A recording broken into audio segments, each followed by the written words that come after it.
What an insane day it's been. I literally just uploaded a video going over the Rasmus Ristolainen and Pavel Buchnevich trades. I go on Twitter afterwards and I see a huge trade brewing between the Arizona Coyotes and the Vancouver Canucks. The full details of the trade are officially out now. Oliver Ekman-Larsson and Connor Garland to Vancouver for Jay Beagle, Louis Eriksson, Antoine Roussel, a first tonight, which is 9th overall, a second round pick in next year's draft, and then a 7th round pick, which I believe is in 2023, and also Arizona retains 12% of Oliver Ekman-Larsson's salary, which I believe ends up being like 1.2 or 1.25 million, and they're going to be doing that for the next 6 years. Just pure chaos, and I love it. I don't think I've ever seen, or I can't recall seeing an NHL trade with this many bad contracts involved. I really don't even know where to start. I guess we'll talk about this from the Vancouver Canucks point of view first. They get Oliver Ekman-Larsson, who is a big name, but he hasn't been good for the past 2-3 seasons now, and is on arguably one of the worst contracts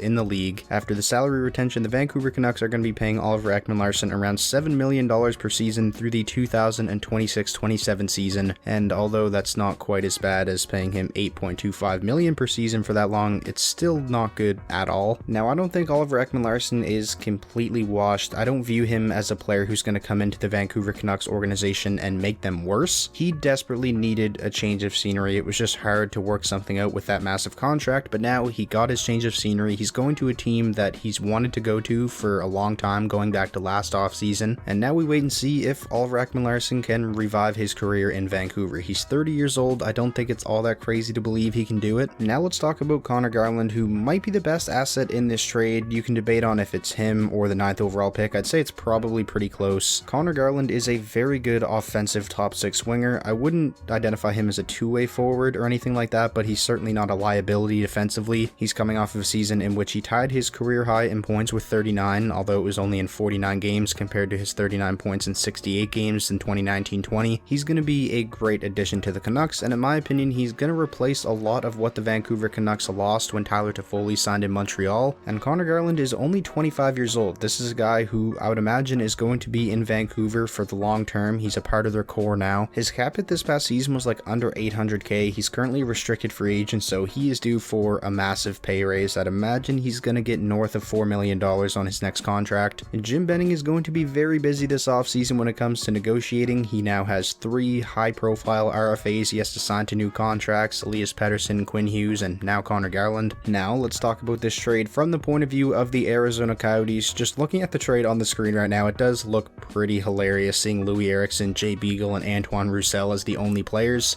Basically, the Arizona Coyotes took on 3 bad contracts from the Canucks in exchange to get rid of one of the worst contracts in the league. Now, the thing about that is, Eriksson, Roussel, and Beagle, they all only have 1 year left on their deals, as opposed to Ekman-Larsson, whose contract isn't up until after the 26-27 season. So they're taking on a huge cap hit this upcoming season with those 3 guys combined in order to get a long-term cap relief. Frank Seravalli sums it up pretty nicely in this tweet. He says the Canucks essentially traded 1 more year of pain, 12 mil in cap hits between Eriksson, Beagle, and Roussel, in exchange for a better team next season with Garland and OEL, but potential long-term cap consequences with OEL at $8.25 million through the 2026-27 season. Now, this tweet was made before it came out that OEL had some salary retained, so that $8.25 million is closer to $7 million. The way I look at this trade is I kind of break it up into 2 parts: the bad contract for the 3 bad contracts, and then Connor Garland in exchange for the 9th overall pick. I do understand why Arizona is moving on from Connor Garland because he's 25 years old, and